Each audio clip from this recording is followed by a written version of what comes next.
The movement must continue. See, we let it go to sleep. This movement's got to be woke up again.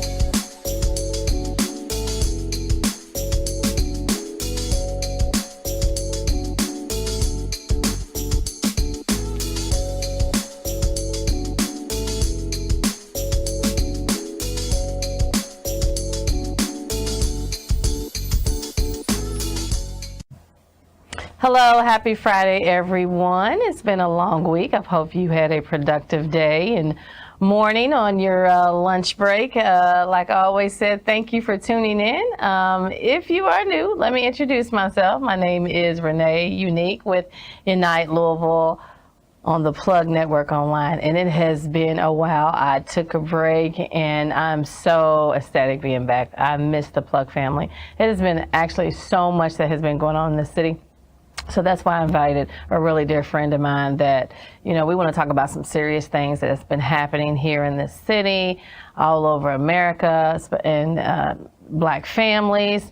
What I always do is bring on the community leaders and people that have been involved behind the scenes. And Waymen Eddings has actually been behind the scenes and doing a lot of work in this community as a political analyst, consultant, and a campaign manager.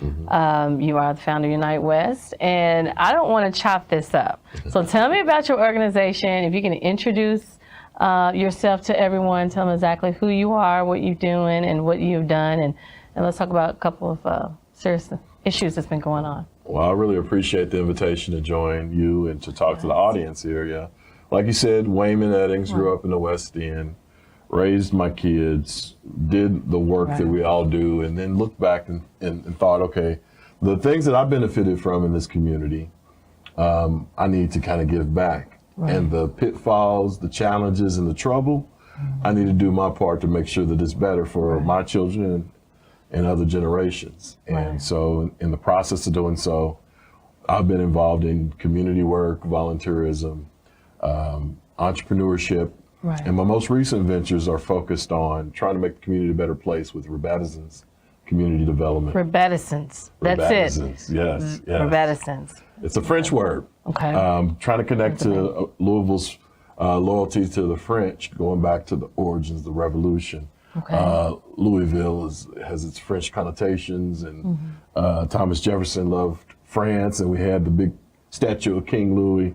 It's a word, though, that means let's rebuild, and that's what I'm passionate about. It's a rallying call for all of us to get together and say, let's do something productive. Right. At the beginning of the show, we saw where a call was put out that we need to kind of reboot the movement, wake it back up. And I believe that once it comes back to wake, it doesn't have to go back to its beginning. It needs to pick up back where it left off. Right. And where it left off was looking at economic issues. We've established personhood. We've established some basis of civil rights. Now what you need is an economic and community base with which to defend those rights. Right. And you got to make sure the community's strong. You got to make sure the economy's strong. And I hope that Rabatissons does a great job here in Louisville, and we can replicate it all across the country. Right. So, with that being said, and just piggybacking with you, that you have mentioned is rebuilding, right? So a lot of us have been, in the community, a lot of people feel like they haven't been a part of the solution. Somehow they fell off the boat. Yeah. Right? So they fell off the boat, they fell off the grid, and so people are trying to just kind of pick themselves up from what they're used to and what they're adapted to and what they know, I know we've worked together on some community projects before. We sat and talked. We've worked on, some campaigns and a lot of projects. And one thing that, I have, that I admire about Waymen is that that you're very knowledgeable. Your information, you're very knowledgeable. And not only that, you're kind of, it's almost like an open book, but you're willing to share that information with other people that are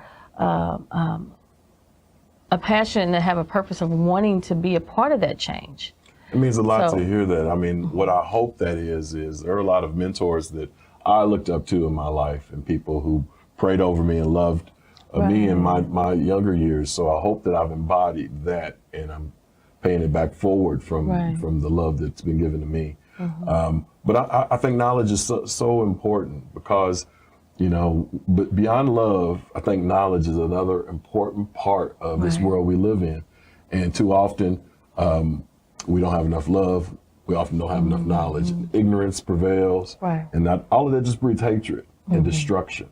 Going back to that theme of rebuilding, a lot of us have been kind of bathed in that destruction. So, you know, I call it for rebuilding and they're like, wait a minute, nothing was ever built. Nothing was ever to the point where we wanted it. So how are we going back to something that wasn't successful?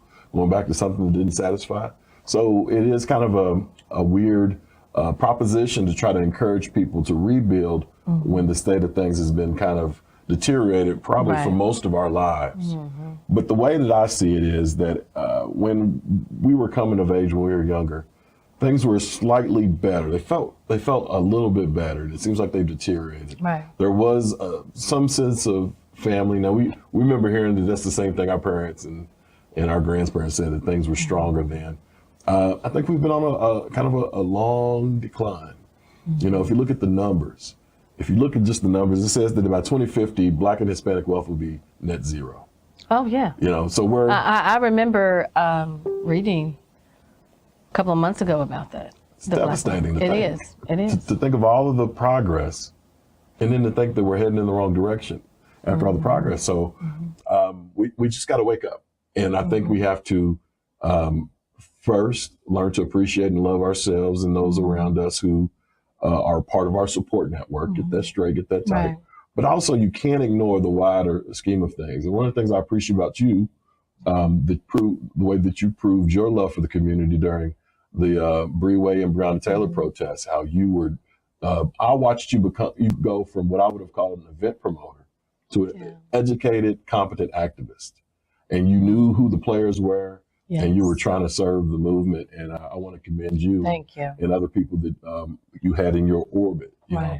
It's just remarkable. I think how you guys handled things for this city, changed this city forever, and moved the needle forward. It really woke up a lot of people that were amazing. Asleep and very complacent Absolutely, and comfortable and just thinking about themselves.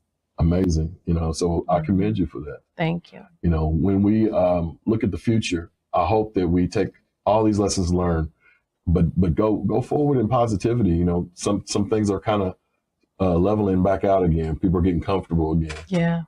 And maybe a little too soon to get comfortable. There's still a lot of fighting to do. I agree.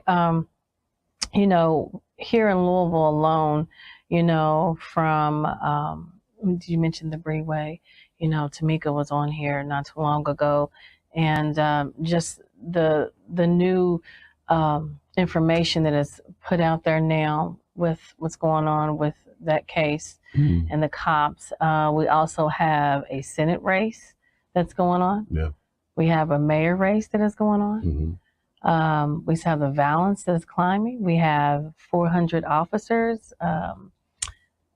down. You know, so there is definitely a lot to talk about, and I want to know exactly what your organization is doing and how you guys are rebuilding the city when we come back from break. Thank you guys for tuning in.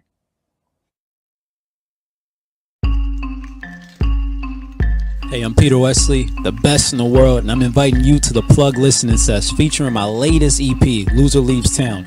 Tune in August 27th at 9 p.m. on the Plug Network. Stay plugged in.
welcome back, Plug family. Again, my name is Renee Unique. We unite Louisville on the Plug Network Online. And thank you for tuning in, enjoying your lunch break and relaxing on your Friday afternoon with me. And today's guest, if you missed the first segment before we went on break, is Waymen Eddings.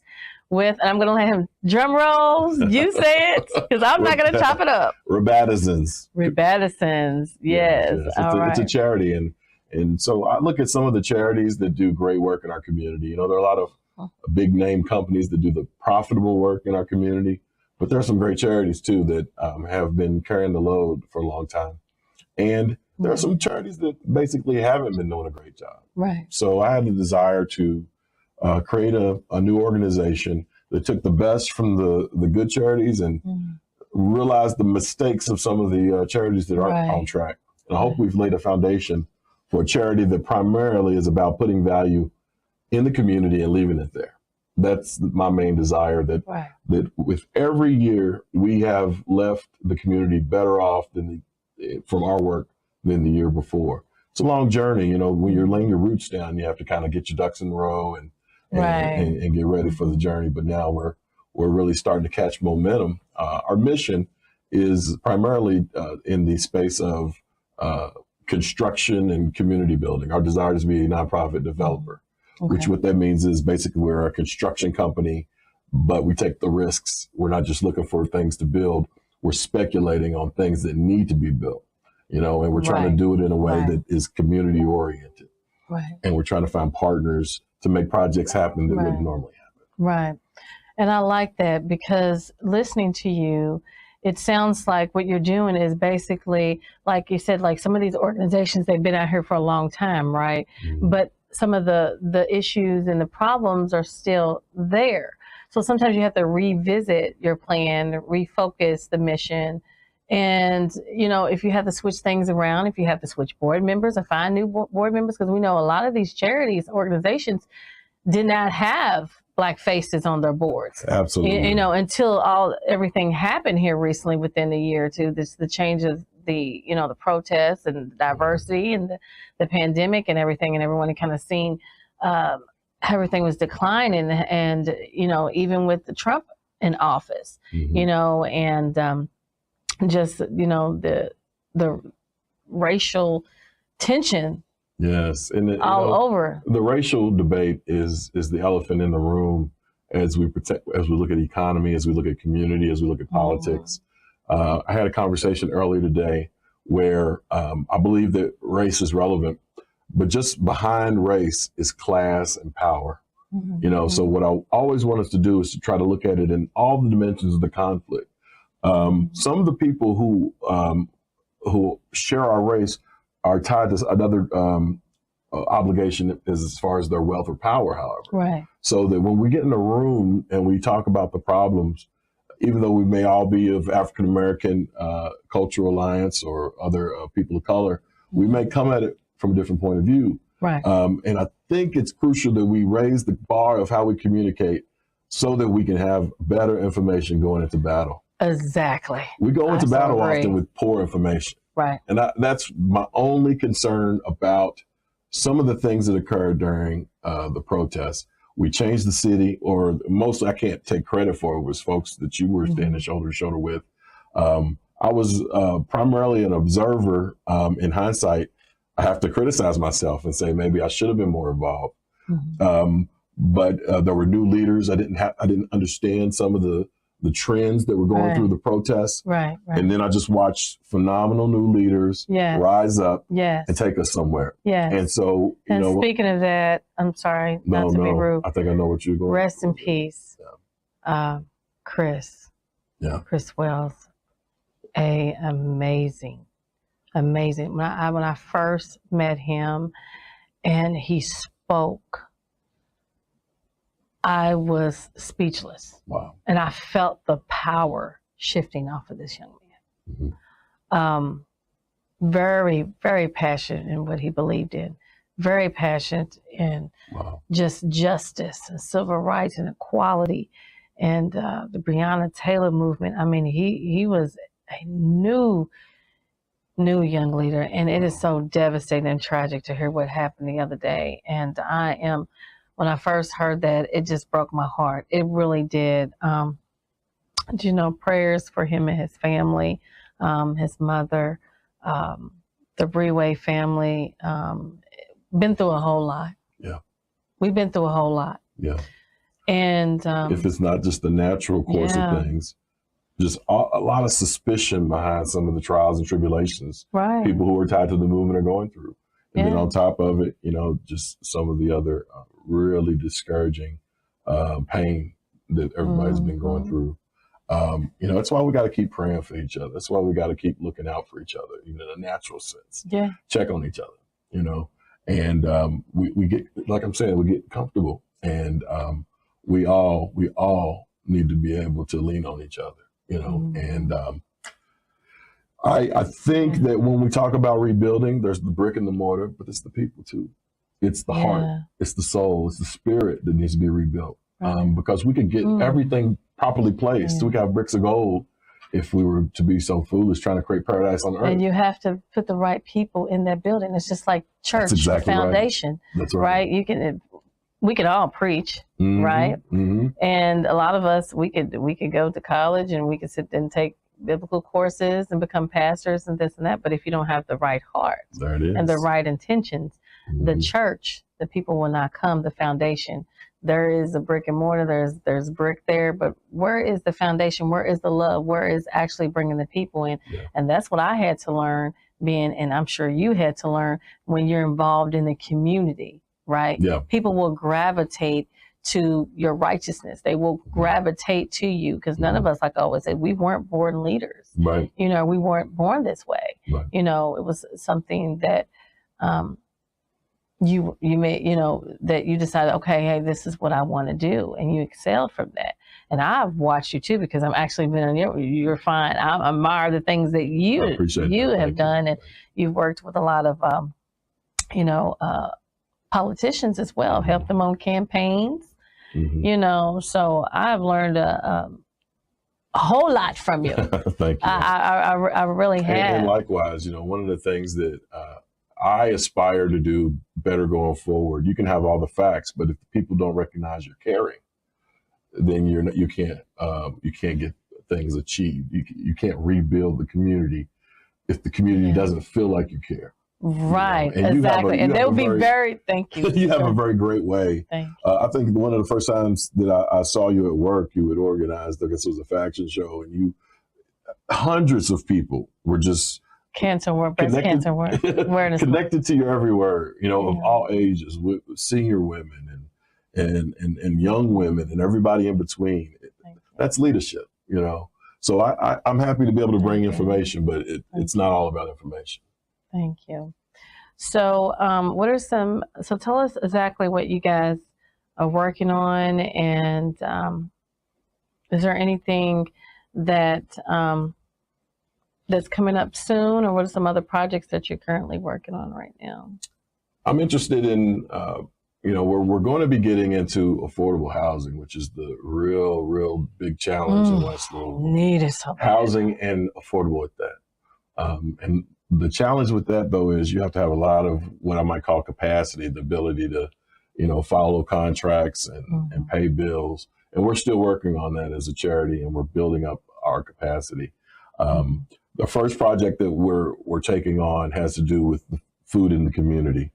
There are a lot of things that we eventually need to bring, but if there's not quality food, you can't stack much on top of it. Well, we're getting ready to go on break, and we have a lot to talk about. We're going to talk about affordable housing. We're going to talk about food justice when we come back with Waymen Eddings. Thank you so much for tuning in. Hey, I'm Peter Wesley, the best in the world, and I'm inviting you to the Plug Listening Session featuring my latest EP, Loser Leaves Town. Tune in August 27th at 9 p.m. on the Plug Network. Stay plugged in.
All right. Thank you for joining us and coming back from your lunch break. And I have Waymen Eddings on here. And before we went on break, we were talking about affordable housing, food justice in Black communities. I know really we always talk about the West End, but we don't say everywhere. Mm-hmm. And what I'm going to tell you, you know what? I know I say the West End is because I'm primarily there almost every day and live there. And the thing about it is, like after 9 and 10 o'clock, it's a wrap.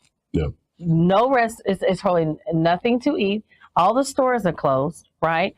You know, it's literally crazy. Like Walgreens, all these places are closed 8 or 9 o'clock at night. It's like a bubble. The things that normally operate one way, when that same business is in the West End, it operates in a different way. Right. You know, I remember helping a guy run a political campaign, and he had a donation check, and he went to his local West End bank, and they wouldn't cash it. I was like, watch this. Let's go downtown. They're not even they're not gonna question cashing it. They're gonna try to get you to open a new account. Watch. And that's exactly what they did. You know, and so the question is, it's not a lot of times when you feel that you're being treated wrong, trust your instincts, because you may be. You know, people, the hardworking people of the West End and downtown and the South End, in a lot of ways deserve better than the environment that they're getting. You know, and so when we talk about environment for our purposes with the Rabatissons, we're talking about the built environment, brick and mortar places, but we want to look at it from an affordable standpoint. New and affordable is what needs to be placed in the West End, and some renovation of old, but it also still needs to remain affordable. And then food and food justice, food desert. There's different ways, food apartheid. There's different ways to talk about the challenges that are faced there. But even last week, it wasn't even at night. And I remember driving through Nulu up Main Street, festivities galore, baseball, got to the Yum Center. There was a Christian radio station offering prayer circles in front of the Yum Center. I'm like, this is interesting. Right. I got to 3rd Street, slowed down, got to 9th Street, a couple of people, nobody from there on. No restaurants open. I'm trying to meet with somebody and sit down. Nothing's open. You know, so there's a difference. We call it the 9th Street divide. Right. Well, bubble. It's a problem. It's a problem. It's a problem after a problem after problem after problem. Problem is this: is what you have is the affordable housing. You know, they have all these projects that are currently that they're working on with this housing situation. They kicked everyone out of the projects down there downtown, and then they rebuild them for them not to be able to, they scattered them all over the place, the scatter sites, and they moved them way out, right, where some of them didn't have transportation or cars. And then they scattered their you know, they scattered them where there was areas they couldn't work. Wow. And then some of the things, because it was a transportation issue, but not only that. So now when I'm used to paying rent at a certain my budget, at the income that I could afford, now they're charging $900 and above at those apartments now. You know, the apartments now. So now it's like, you know, you have the gentrification coming in. You see, you know, you have a lot of these homes that people are buying at the auctions and through these companies for $5,000, $10,000, $15,000, $20,000, $30,000. Now they're selling them in the West End for over $100-something thousand. And we know there's a lot that was for sale for $249,000. You know, and you know, okay. It brings value up in the neighborhood. Don't get me wrong. It brings value up. If it works, right? it works. But it doesn't work, then you're just destroying value, right? Right. Everyone, there needs to be a place for everyone, or we're going to cause alienation and violence like we have. When people can't find their place, they'll make their place any way that they can. Right. It's important that our leaders and our community folks work together, communicate to make sure our environment is structured in a way that it's inclusive of the most, and offering the most, the greatest good. I'm personally very fond of the idea of free market and letting business kind of operate freely. But when it doesn't, but it has to work for the people, though. It has to work for the community. There's nothing wrong with business. Everybody wants to thrive. Everybody wants to succeed. Everyone wants to, you know, there's a lot of people that want to be home, you know, homeowners, and they want to wake up in the morning with not, you know, with not hearing gunshots, and Right. they want to be able to go to a quality restaurant in their own neighborhoods and a store, that they don't have to travel 50, miles and miles away. Mm-hmm. So business is good. We want jobs. We want careers. We want, the household thrives when there is businesses and Absolutely. retail and, malls and companies in that area. It thrives. Everyone in that household would benefit from that. And then the income goes up, right? Yeah. But the thing about it is that we have to make it realistic. We can't just have all these businessmen, and women that come out of town and just really cutthroat and dry. Next thing you know, they have this ribbon cutting, but no one in the neighborhood knows what the hell is going on and what they're building and why. And happens too often. It's kind of discouraging. I saw a map once that took every property in the city and connected that property to the address of the owner. And it was remarkable to see this graphic, which showed that a ton of inner city homes are owned in other states. So the line went all the way out of the state to New York, to Texas, to Florida.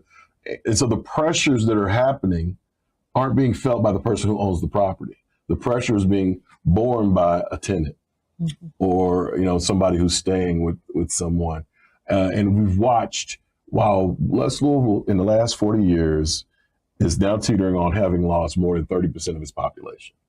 So even if you had a healthy community, but you lose 30% of the population, it destroys the economic fabric. The grocery store can't get as many sales as it expected. The drugstore can't do the same. So you start losing these amenities. So that's why they're closing early.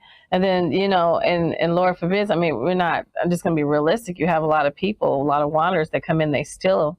So their price, everything is going up. But not only that, you're also taking advantage of the people, because I can go somewhere else, whether it's gas, food, coffee, anything, and get it cheaper somewhere else. And then you're charging me $2, $3 more down here. And then they always say, well, because we have a lot of people that come in here and they steal. That's the excuse. That's the excuse, right? But we know darn well that I want to say 95% of the business owners are not Black. And they take those money, because we're going to talk about that. And they take those dollars out of the West End. They take those dollars out. But it's even bigger than that, because sometimes, because of that, we've gotten used to walking the money out ourselves, right? So because we know we deserve more, we go to other neighborhoods and spend the money. So that continues the acceleration of decline. We have to work together to make sure that we rebuild our community, and that begins with a plan and a vision for the future.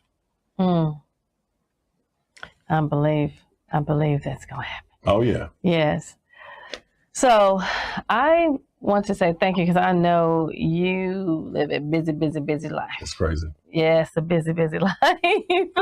So how can people, tell us about how they can join or how they can support or donate? Absolutely. There's a website. Give them some information. Visit our website. There's features there to tell you what our mission is. We welcome you to participate in our services or offer donation. It's Rabatissons.org. But the biggest thing is sit down with your family, sit down yourself, write a plan for your life, right? Create a vision and write the vision, and then walk it. And we'll meet each other on the way, and I think we'll make the community a better place. Yes. And thank you for tuning in. You guys have a good weekend.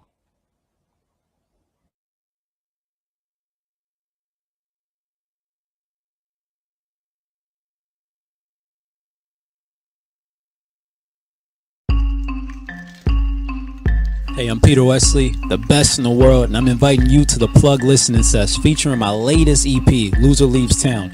Tune in August 27th at 9 p.m. on the Plug Network. Stay plugged in.